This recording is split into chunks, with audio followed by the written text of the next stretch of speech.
Dragonlance, Las Crónicas Perdidas, 1. El Mazo de Caras. Margaret Weis y Tracy Hickman. Audiolibro editado por Juan Pablo Flores Montaño, para El Amo del Calabozo, 2022.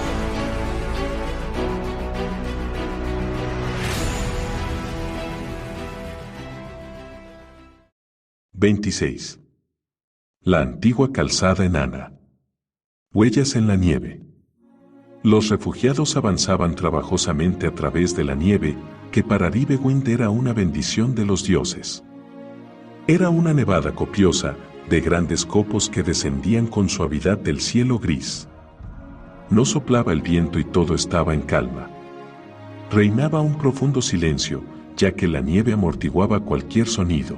Ribewind temía que la nieve, a pesar de ser una bendición, también acabara siendo una maldición, pues haría que la calzada estuviera resbaladiza y recorrerla fuera peligroso. Hederick, que se encontró con que los dioses lo habían superado de nuevo en astucia, hablaba en tono ominoso de fracturas abiertas y gente que resbalaría en el hielo para ir a precipitarse a su muerte al pie de la vertiente, ya que, por supuesto, esa vieja calzada estaría en malas condiciones, rota y agrietada. Hederick no conocía a los enanos.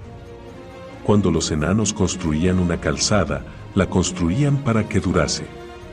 Aunque estrecha, se conservaba intacta y se podía andar por ella sin peligro, ya que los enanos habían tenido en cuenta el hecho de que quienes la recorrieran lo harían con buen tiempo y con mal tiempo, en invierno y en verano, bajo la lluvia y bajo la nieve, con granizo y con sellisca, envueltos en niebla y aguantando fuertes ráfagas de viento.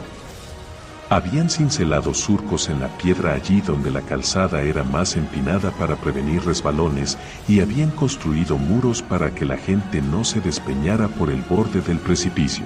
Si bien la nieve los ocultaba de sus enemigos, también impedía que se vieran unos a otros, así que la gente caminaba muy junta, sin atreverse a perder de vista a los que iban delante por miedo a perderse.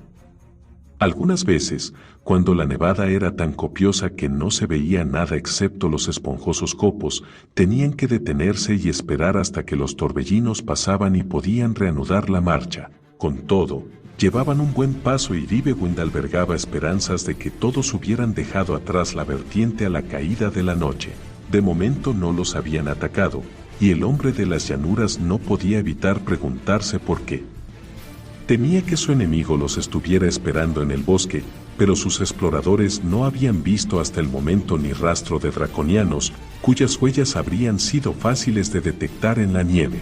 Tal vez, como les pasa a los lagartos, la sangre de los draconianos se vuelve lenta con el frío, le sugirió a Giltanas.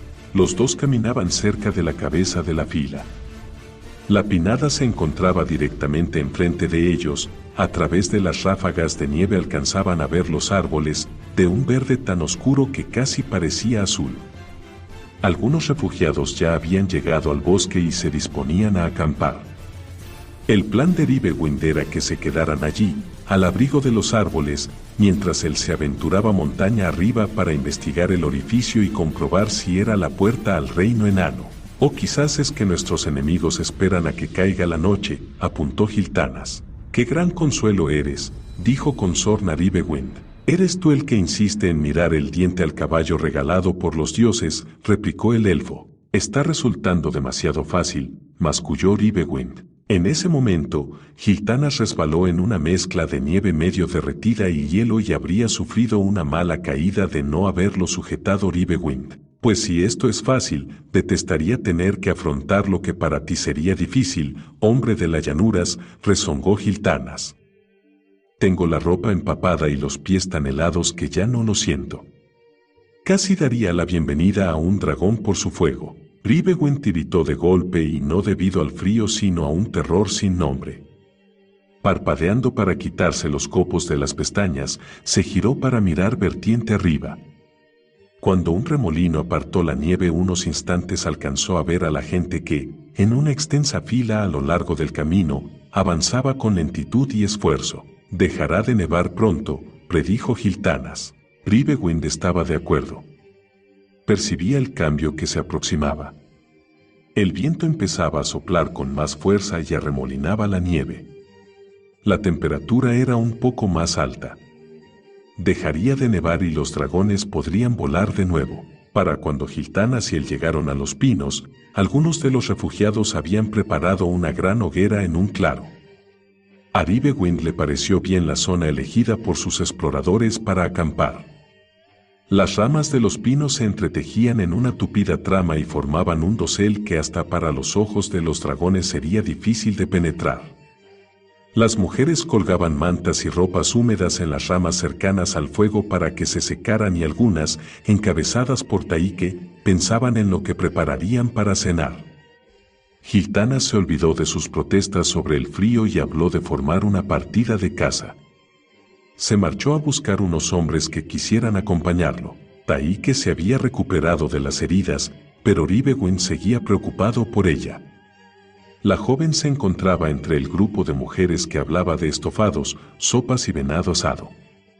Por lo general, la risa contagiosa de la joven habría desprendido la nieve de las ramas y habría hecho sonreír y sumarse a su regocijo a quienes estuvieran con ella.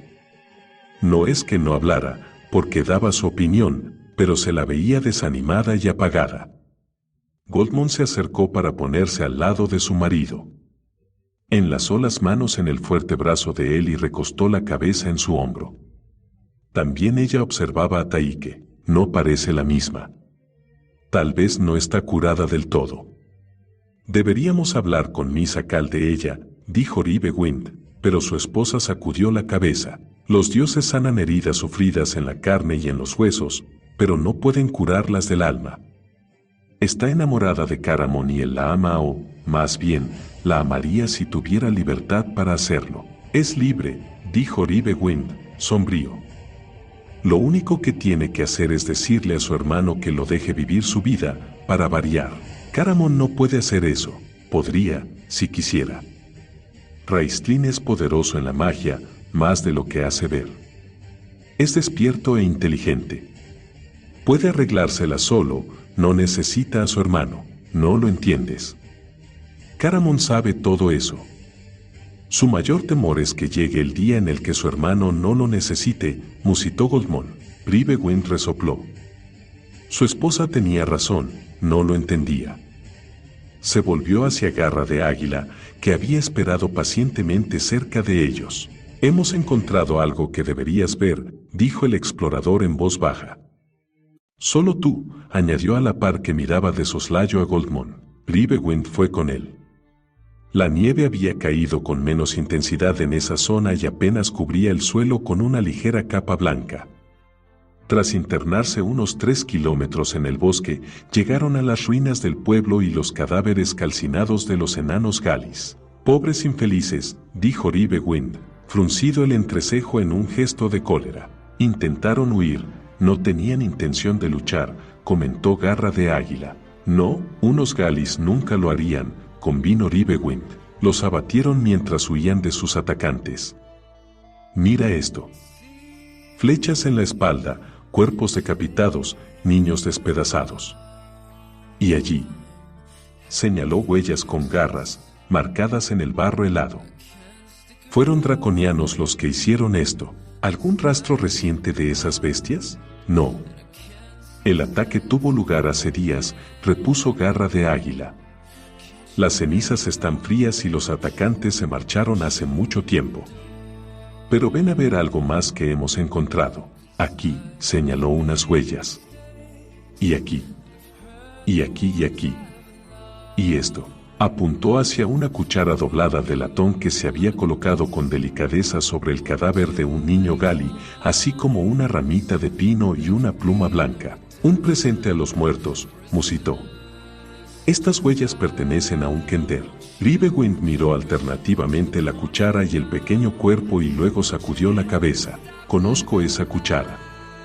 Pertenece a Hederic. Se le debió de caer, comentó Garra de Águila, y los dos hombres sonrieron. Las huellas de Tasleof están por todas partes y hay más, 2 juegos de pisadas que se mantienen juntas, unas de pies grandes y las otras de pies pequeños. Aquí se ve la marca de la punta de un bastón. Caramon y Raistlin. Así que llegaron hasta aquí, dijo Ribewind. Aquí el semielfo ha dejado su habitual marca para señalar el camino y hay marcas de botas claveteadas de un enano. Y esas son del caballero, Sturmbrickblade. Como verás, estuvieron aquí hablando durante un rato. Las huellas se hunden bastante en el barro. Después partieron en esa dirección, hacia la montaña.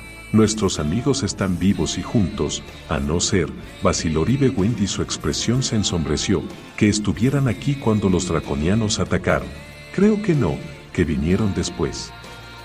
Allí puedes ver las huellas de sus pies en las cenizas.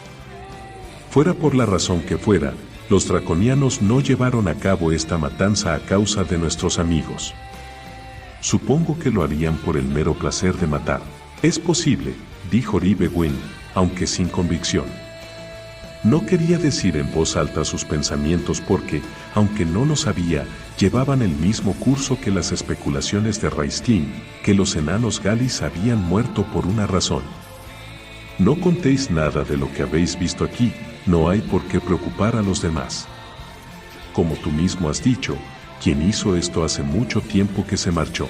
Garra de Águila estuvo de acuerdo, y él y el resto de los exploradores regresaron al campamento para comer y descansar. Se pondrían en marcha muy pronto al día siguiente para emprender la subida a la montaña. Dejó de nevar durante la noche, el aire se hizo más cálido y el viento sopló desde otra dirección, procedente del océano del oeste. La nieve empezó a derretirse y Ribewind, antes de quedarse dormido, se preocupó ante la posibilidad de que el sol brillara al día siguiente y los dragones regresaran. Los dioses no los habían olvidado. Cuando amaneció, no se veía el sol. Una espesa niebla salía en volutas de la nieve y ascendía por encima de los pinos. Envueltos en aquel manto gris, los refugiados esperaron en el bosque mientras Giltanas, Ribewind y 4 exploradores subían por la cara de la montaña en dirección al agujero abierto en la ladera que quizás era o quizás no una de las puertas de Thorvaldin. 27. El árbol de la vida. El consejo de Sans. De mal en peor. El vagón, que avanzaba sobre la vía con un balanceo acompasado y el traqueteo de las ruedas metálicas, transportó a los compañeros hasta el corazón de Thorvaldin, una caverna inmensa. Ante ellos se extendía un gigantesco lago subterráneo y, suspendida sobre sus aguas, se podía contemplar una de las maravillas del mundo. Tan pasmosa era la vista que durante largos instantes ninguno de los amigos se movió ni habló. Caramon tragó saliva con esfuerzo. Raistlin soltó un suave suspiro. Tasleov se había quedado mudo, un suceso sorprendente por sí mismo. Tanis parecía incapaz de hacer nada salvo mirar fijamente. Flint se sentía conmovido en lo más hondo de su ser. Toda su vida había oído hablar de lo que ahora veía y pensar que estaba allí, el primero de su clan en 300 años que contemplaba aquel lugar legendario, lo emocionaba profundamente. Armankara salió del vagón. El árbol de la vida de Hilar, anunció mientras señalaba con un gesto histriónico. Impresionante, ¿verdad? No había visto nada parecido en toda mi vida, dijo Tanis sin salir de su asombro. Ni lo verás, aseguró Flint con voz enronquecida y el corazón henchido de orgullo. Solo los enanos podrían haber construido esto. El árbol de la vida de Hilar era una gigantesca estalactita que colgaba sobre el lago conocido por el nombre de Mar de Urkan. Relativamente estrecha en la punta, se ensanchaba progresivamente cuanto más cerca del techo, que estaba tan arriba que los compañeros hubieron que echar la cabeza hacia atrás para ver los niveles superiores. Un extraño tipo de coral iridiscente que se daba en el mar había medrado en la parte externa de la estalactita y el cálido fulgor que irradiaban de forma rítmica las miríadas de ramificaciones calcáreas iluminaban la caverna casi como si hubiera luz del día. Además, había luces que titilaban en el árbol de la vida por todas partes, ya que los enanos habían construido una enorme urbe en la estalactita. Ese era el legendario árbol de la vida, el hogar de los Hilars durante muchos siglos. Transbordadores arrastrados por cables se movían por distintas partes del lago transportando enanos de todos los clanes hacia el árbol de la vida o desde este, porque, como indicaba su nombre, era el corazón palpitante de Thorvaldin. Los Silars podrían afirmar que era su ciudad, pero los enanos de todos los demás clanes negociaban allí y visitaban posadas, tabernas y cervecerías presentes en todos los niveles. Los muelles eran lugares de mucho ajetreo. Los estibadores iban y venían cargando y descargando mercancías de los transbordadores, mientras que los pasajeros esperaban en largas filas su turno para cruzar el lago. Se había corrido la voz desde los suburbios oeste de que la puerta se había abierto y que a los altos que habían entrado se los había hecho prisioneros y se los conducía a presencia del Consejo de Sans. Una gran multitud de enanos se había reunido en los muelles para ver a los forasteros. Allí no había alborotadores como en el distrito periférico. Unos cuantos enanos fruncieron el entrecejo al verlos, ya que con Flint, el Kender y el mago estaba representada la mayoría de los seres por los que sentían animosidad. Sin embargo, Flint reparó en que muchos ojos enanos se quedaban prendidos en lo que llevaba en las manos, el yelmo de Grayen. También se había corrido la voz sobre eso. Las miradas eran sombrías, amargas y acusadoras. Muchos enanos hicieron el antiguo signo para guardarse del mal. Flint balanceaba el yelmo con nerviosismo. Fuera cual fuera la maldición que el yelmo portara tenía que ser muy fuerte. Esos enanos no eran unos ignorantes supersticiosos como los Tewars o los Kiars de mirada demente. Eran Hilars en su mayor parte, con buena educación y de mentalidad práctica. Flint habría preferido que los insultaran a voces en vez de aquel silencio cargado y ominoso que envolvía a la multitud como un paño mortuorio. Cuando Arman Karas ordenó adelantarse a unos soldados para requisar uno de los transbordadores, Caramon lanzó una mirada preocupada a Tanis. ¿Qué vamos a hacer con Flint?, preguntó. ¿Qué pasa con Flint?, inquirió a su vez el semielfo, sin entender a qué venía la pregunta del guerrero. Caramon señaló con el pulgar hacia el transbordador. Juró que jamás volvería a poner los pies en una embarcación. Tanis se acordó entonces de que a Flint lo aterraban las masas de agua. Afirmaba que era culpa de Caramon, que casi lo había ahogado una vez durante una excursión para ir a pescar. El semielfo echó una ojeada inquieta a su amigo, esperando que montara una escena. Para su sorpresa, Flint observaba a los transbordadores con tranquila ecuanimidad y no parecía alterado en absoluto. Al cabo de un instante, Tanis comprendió el porqué. No había nacido enano que supiera nadar. Un enano se hundía en el agua como una piedra, como un saco de piedras. Ningún enano se sentía cómodo en el agua, y los transbordadores se habían diseñado teniendo eso en cuenta. Eran de fondo plano, largos, anchos y de sólida construcción, sin la menor concesión a mecerse, balancearse o cabecear en el agua. Asientos bajos se alineaban en los costados de madera, altos y sin ventanas, impidiendo que se viese el agua que gorgoteaba debajo. Arman apuró a los compañeros para que subieran al transbordador porque todavía les quedaba un largo camino antes de llegar a la sala de consejo de los Sans, ubicada en uno de los niveles superiores. Los enanos que ocupaban los muelles siguieron mirándolos mientras se alejaban en el transbordador. Entonces se oyó una voz. Arrojad el maldito yelmo al lago y a Marman Arman con él. Marman Arman. Marman, en argot enano, venía a ser pirado. Flint miró a Arman con curiosidad para ver qué hacía, pero solo le veía la espalda ya que el enano joven iba a proa, fija la mirada al frente. Tenía rígida la espalda y tensos los hombros, la barbilla apuntaba hacia adelante en un gesto de desafío. Actuaba como si no hubiese oído el malintencionado juego de palabras. Flint cambió de postura ligeramente a fin de verle la cara. El joven enano estaba colorado, prietos los dientes. Tenía cerrados los puños, con las uñas clavadas en las palmas. Lo encontraré, juró. Parpadeó deprisa y en las pestañas se notó el brillo de las lágrimas. Lo encontraré. Flint apartó la mirada, azorado, y deseó no haberlo visto. No le caía bien Arman y lo consideraba un fanfarrón y un jactancioso. pero se sorprendió al sentir lástima por él igual que la había sentido por un semielfo que no hallaba un hogar entre los elfos ni entre los humanos, o como la había sentido por unos gemelos huérfanos que solo se tenían el uno al otro para defenderse desde una temprana edad, y por un joven solámnico apartado de su padre y obligado a vivir en el exilio. Flint no equiparó a Arman con los otros de forma consciente. Desde luego no tenía intención de acudir en ayuda de ese joven enano que los había arrestado. Claro que tampoco había tenido intención de acudir en ayuda de Tanis, Sturm, Raistlin y Caramon. Si alguien lo acusara de tal cosa, Flint lo habría negado con vehemencia. Daba la casualidad de que los gemelos eran vecinos, y daba la casualidad de que Tanis había necesitado un socio comercial.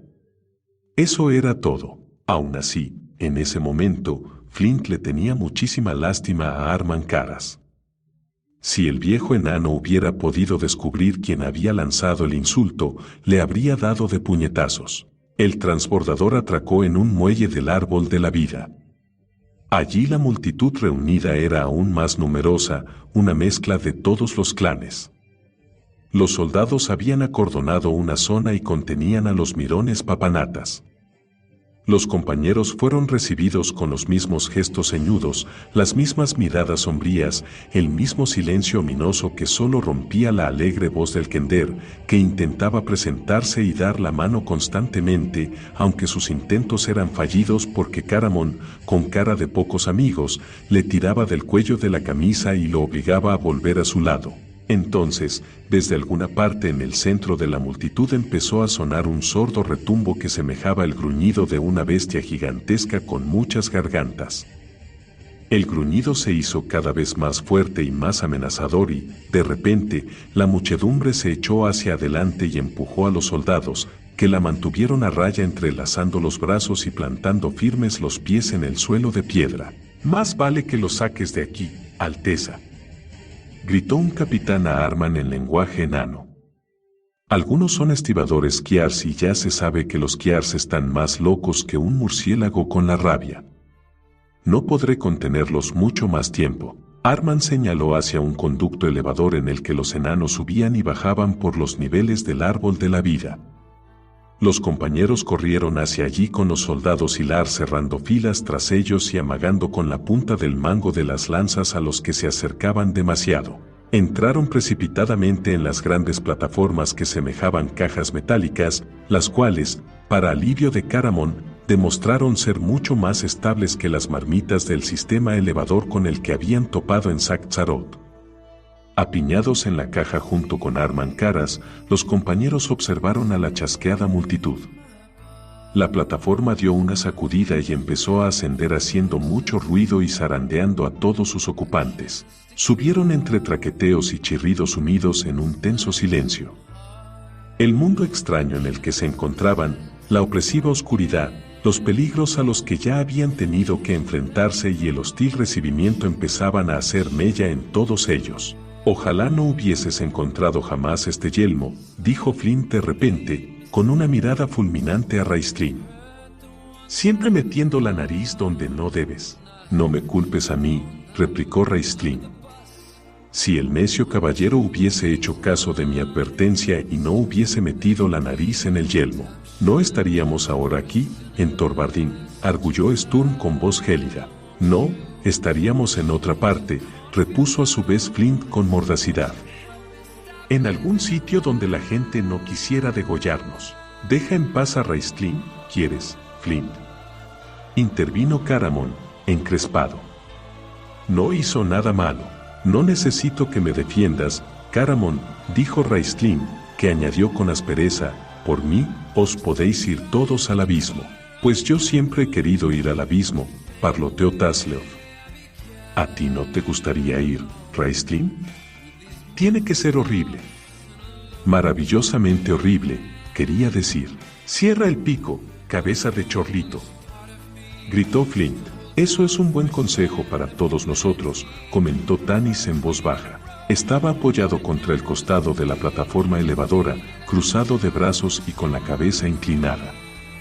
Todos supieron de inmediato que estaba pensando en los refugiados, que eran responsabilidad del grupo, esa gente contaba con ellos para hallar un cobijo seguro. Tal vez los refugiados estaban huyendo de sus enemigos en ese mismo momento para salvar la vida, con la esperanza de sobrevivir puesta en ellos, y el recibimiento que tendrían serían multitudes furiosas, espadas, lanzas y rocas arrojadas desde la oscuridad. Stull, frustrado, se retorció el bigote mientras Caramon enrojecía al sentirse culpable. Tasleof abrió la boca, pero la volvió a cerrar cuando Raistlin le posó una mano en el hombro, en un suave gesto de reconvención. Flint siguió con la vista clavada en el suelo de la plataforma, ceñudo, en una firme negativa a mirar a ninguno, ya que suponía, acertadamente, que todos estaban pendientes de él, y del yelmo de Grayen. El yelmo de Grayen maldito. La caja metálica ascendió más y más por el conducto elevador sin dejar de hacer ruido. Cuando la plataforma se paró finalmente con una sacudida, se encontraron en uno de los niveles superiores de la estalactita. Allí, según Arman, estaba la sala de Sans, donde el consejo se reuniría ese día para considerar la destrucción de la puerta y el regreso de un fantasma. 28. Los Sans de Thorvaldin. Oscuros aliados. Tanis y los otros no podían saber que al entrar en la sala de Sans se metían en una trampa porque, ignorado por todos, incluidos los otros Sans, la reina Takisis había seducido a uno de los suyos y lo había convencido para que se uniera a su maléfica causa. El Consejo de Sans gobernaba Thorvaldin, como lo había venido haciendo durante siglos. Cada uno de los grandes clanes enanos, Ilar, Teiwar, Neidar, Kiar, Daewar, Daergar y Agar, tenía asiento en el consejo. Los Ilars, debido a su educación y cualidades innatas para la diplomacia y el liderazgo, llevaban mucho tiempo siendo el clan dominante de Thorvaldin. Aunque en la actualidad no había un rey supremo, los Ilars, bajo el liderazgo de Susan Ornfell, mantenían el control nominal de los clanes y trabajaban con empeño para evitar que estallara una guerra civil bajo la montaña. Con el cierre de las minas, Ornfell comprendió que la única salvación para los enanos sería restablecer el contacto con el mundo y, en consecuencia, abrir las puertas. Por desgracia, los propios Ilars estaban divididos en cuanto a eso, algunos a favor de aventurarse en el mundo y otros convencidos de que el mundo era un lugar peligroso y que lo mejor era dejar clausuradas las puertas. Los Neidars habrían sido los únicos que, mucho tiempo atrás, podrían haber disputado a los Ilar su predominio en Thorvaldin, pero las cavernas en el interior de la montaña resultaron demasiado restrictivas para la naturaleza inquieta de los Neidars y demasiado abarrotadas para su gusto. Mucho antes del cataclismo, los Neidars se habían marchado de Thorvaldin para viajar por el mundo.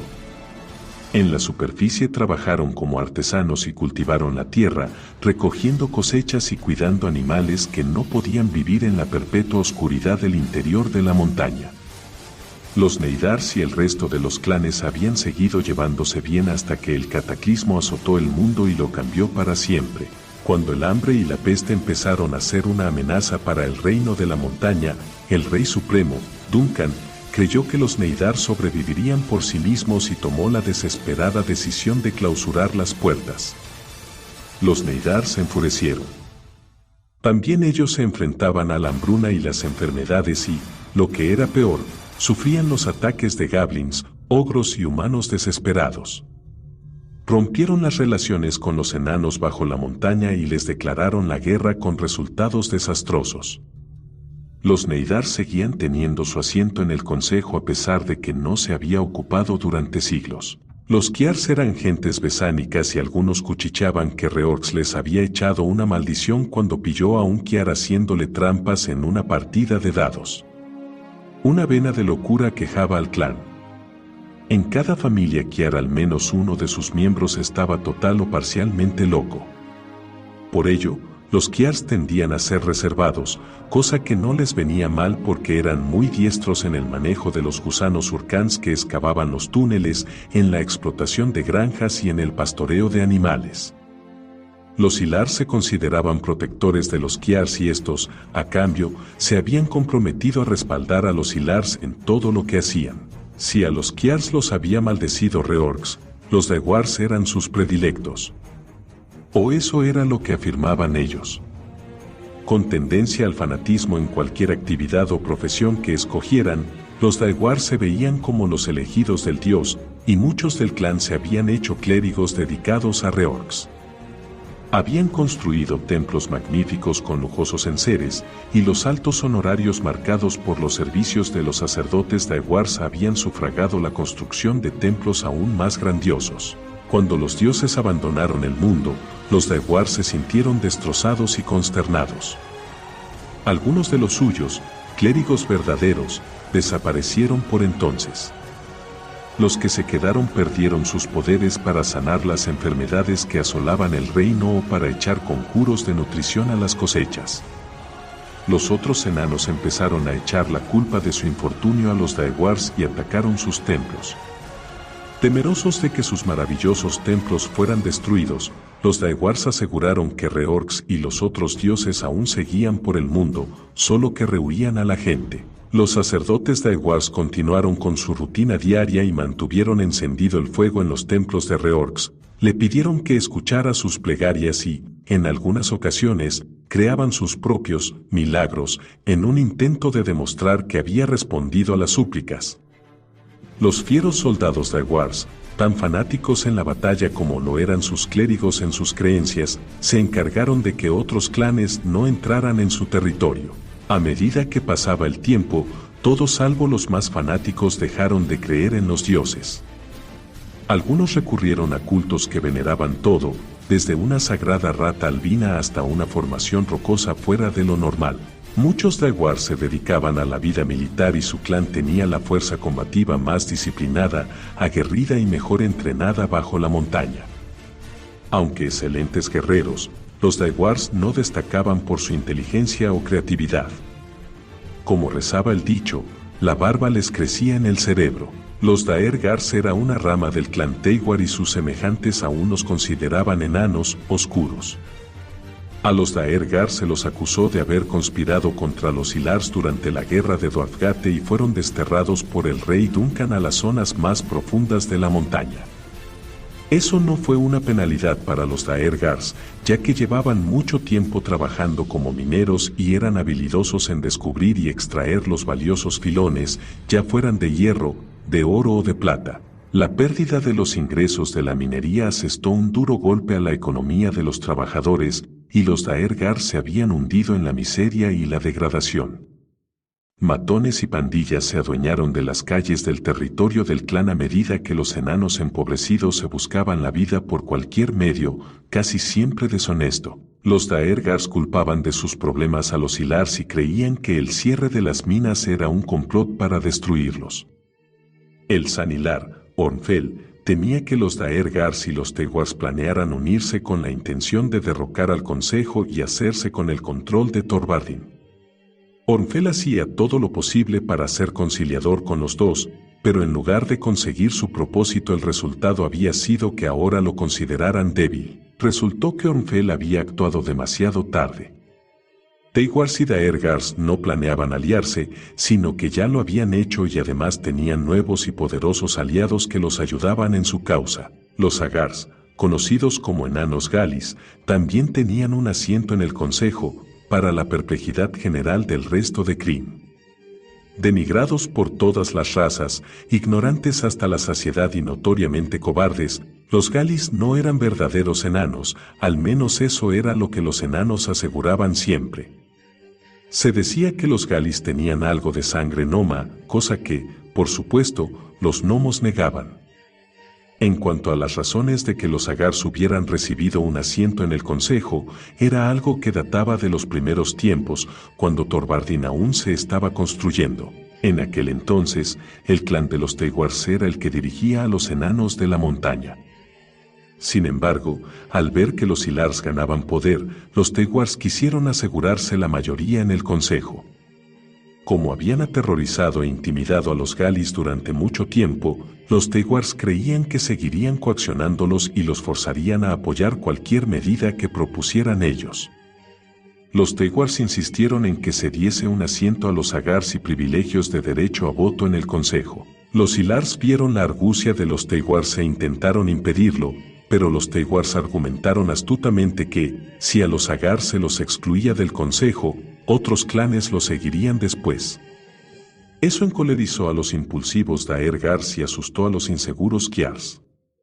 Los Ilars no tuvieron más remedio que ceder y, en consecuencia, aunque los enanos Galis no tenían ciudad debajo de la montaña, sino que plagaban todas sus áreas como las ratas que eran el artículo básico de su alimentación, recibieron un asiento en el consejo.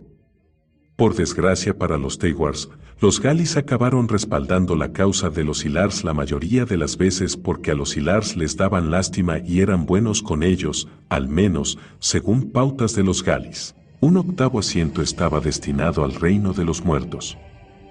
Los enanos veneraban a sus antepasados y, aunque ese asiento estaba siempre vacío, tenían la profunda convicción de que sus muertos eran una parte integral de la vida enana y no se los debía relegar. Había un noveno asiento destinado al Rey Supremo, uno de los Ans elegido por el Consejo. Ese asiento también permanecía vacío desde hacía 300 años. Según Arman Caras, no podía haber un Rey Supremo a menos que se encontrara el mazo de Caras. Eso, quizá, solo fuera una excusa. Había habido reyes supremos en tiempos anteriores al mazo. Dado el estado actual de descontento social, ningún clan era lo bastante fuerte para reclamar la soberanía. Uno de los Ans estaba situándose en posición de remediar esa situación. Rialger de los Teiwars era un enano peligroso en extremo, mucho más peligroso de lo que nadie sospechaba. Ello tenía en parte que ver con su aspecto, porque era flaco, huesudo y más bajo de lo normal. Su familia había sido una de las más pobres entre los menesterosos, hasta el punto de que envidiaban a los Galis. El hambre había frenado su crecimiento, pero también le había aguzado el ingenio. Había escapado de la pobreza vendiéndose a un hechicero Teiwar para el que realizó diversos actos infamantes, entre ellos hurtar y asesinar. Entre paliza y paliza, Rialger recogía ansiosamente fragmentos de la ejecución de conjuros que el hechicero iba dejando caer. Despierto y astuto, Rialger alcanzó enseguida más destreza en la magia oscura que su maestro. Se vengó del hechicero, se trasladó a la vivienda del fallecido maestro y trabajó con ahínco para convertirse en el enano más temido, y por consiguiente el más poderoso, del clan Teiwar. Se autoproclamó San, pero no se conformó con eso. Rialger estaba decidido a coronarse Rey Supremo. Los Teiwars volverían a gobernar bajo la montaña. Sin embargo, no tenía medios para cumplir el alto objetivo que se había marcado. Los Teiwars no eran guerreros experimentados. No sabían nada sobre disciplina y nunca se conseguiría agruparlos en una unidad de combate cohesiva. Ni era propio del carácter egoísta Teiwar concebir el concepto de sacrificar la propia vida por una causa. A los Teiwar se les daba bien apuñalar por la espalda, usar la magia negra contra los enemigos, raptar y robar. Y si bien esas habilidades resultaban útiles para ayudarlos a sobrevivir y mantener el control de su territorio, nunca derrotarían a los poderosos Ilars o a los fieros Daewars. Al parecer, los Teiwars habrían de vivir sujetos al dominio del detestado Ornfell para siempre. Rialger rumió sus ambiciones rotas durante años, hasta que, por fin, sus lamentos llegaron a oídos de alguien que buscaba almas oscuras y descontentas. La reina de la oscuridad se le apareció a Rialger y el Teiwar se postró ante ella. Taquisis le brindó ayuda para que sus aspiraciones se cumplieran a cambio de unos cuantos favores. Favores que no fueron difíciles de realizar y, de hecho, beneficiaron a los Teiwars. Rialger no tuvo ningún problema para cumplir su parte del trato y, hasta ese momento, Taquisis había cumplido con su parte también. Rialger había abordado al San de los Daergars, un enano conocido por el nombre de Rani, y le hizo una proposición. Rialger había encontrado un comprador para el hierro de las minas Daergar cerradas. Quería que se reabrieran unas cuantas, las que estaban ubicadas en lo más profundo de las cavernas laberínticas del territorio Daergar. Los mineros volverían a trabajar, pero lo harían en secreto. A cambio de esto y la promesa de parte del poder cuando Rialger se convirtiera en rey supremo, Rani prometió construir un túnel secreto a través de las montañas que condujera a Pax Tarkas, en la actualidad gobernada por el señor del dragón Verminar. Todo aquello había de hacerse sin que lo supiera ninguno de los otros Sans. Rani era un enano corpulento y no muy despierto que era San porque su banda de matones era la que tenía el mando en ese momento. Le daba igual quien fuera el rey supremo siempre y cuando él sacara tajada de los beneficios. Por ello, construyó túneles secretos que conducían a Pax Tarkas.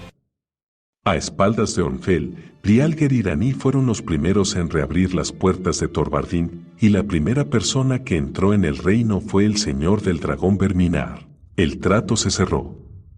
A cambio de enviar un ejército de draconianos para que los ayudara a derrotar a los Ilars, los Tewars y los Daergars accedieron a vender hierro a Pax Tarkas, así como armas de acero, entre ellas espadas y mazas, martillos y hachas de guerra, moarras y puntas de flecha. Fue un golpe de suerte para Lord Verminar que eso ocurriera en el momento más oportuno, aunque no vivió para saberlo. Así las cosas, Draijan pudo mantener el suministro continuo de hierro y proporcionar a los ejércitos de los dragones excelentes armas. Las tropas de draconianos ya habían entrado por el túnel secreto. Rialger estaba casi preparado para lanzar su ataque, cuando la apertura de la puerta norte y la llegada de forasteros desbarató su plan.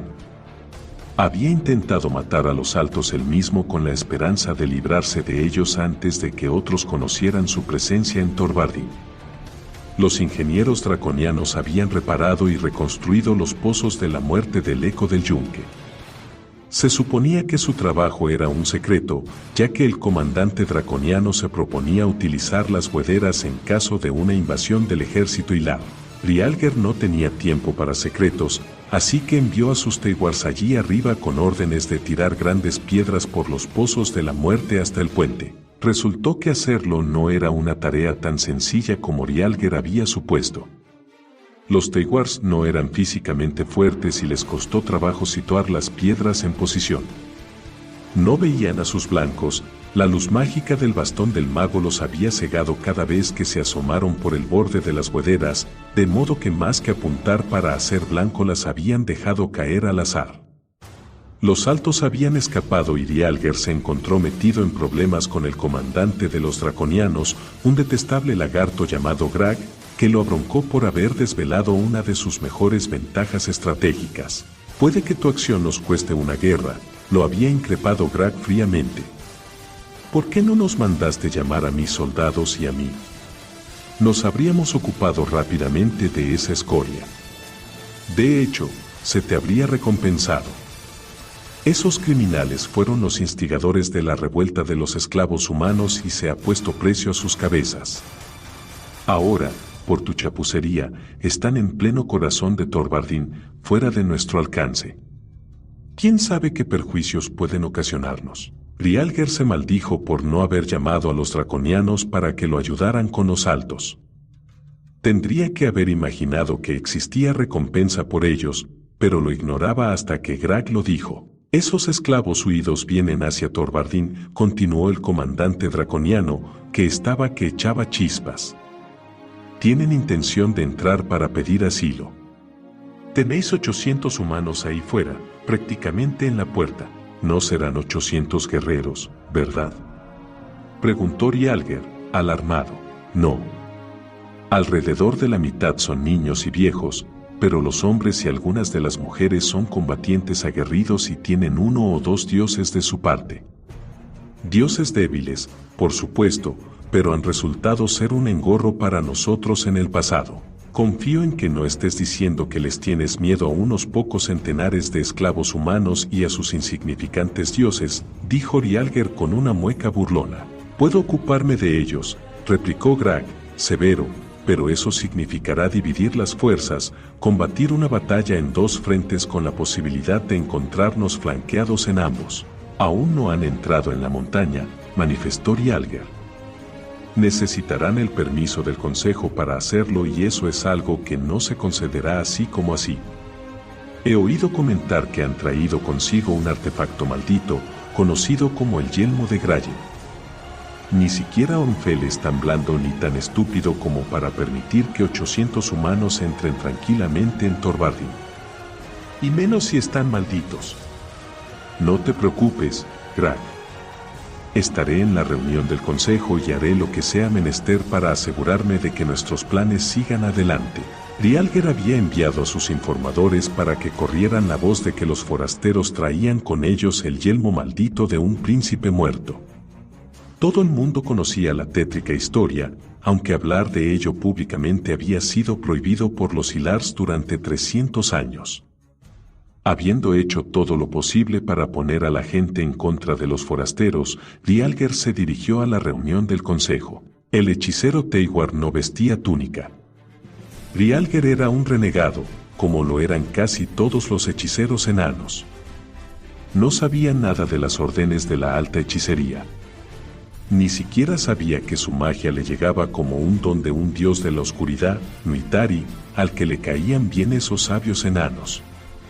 Rialger no tenía libros de conjuros, porque no sabía leer ni escribir.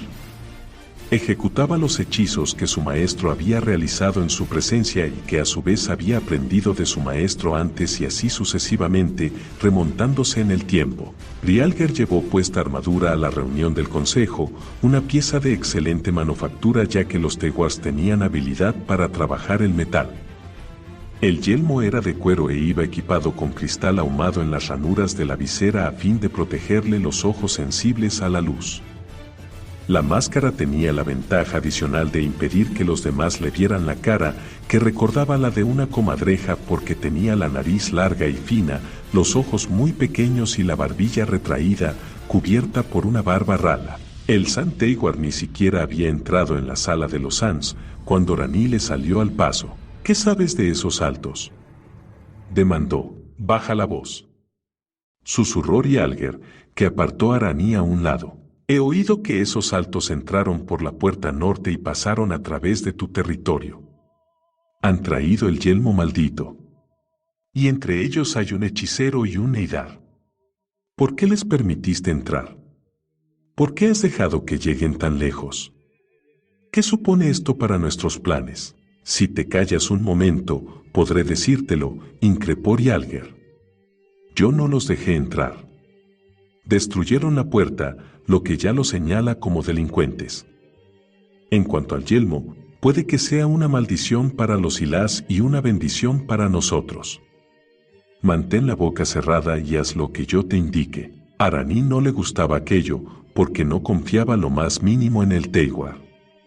De haberse encontrado solos, habría acosado a Rialger hasta tener respuestas a sus preguntas, pero Ornfel había llegado y lanzaba miradas desconfiadas en su dirección. No podían dejarse ver en una actitud confidencial en exceso.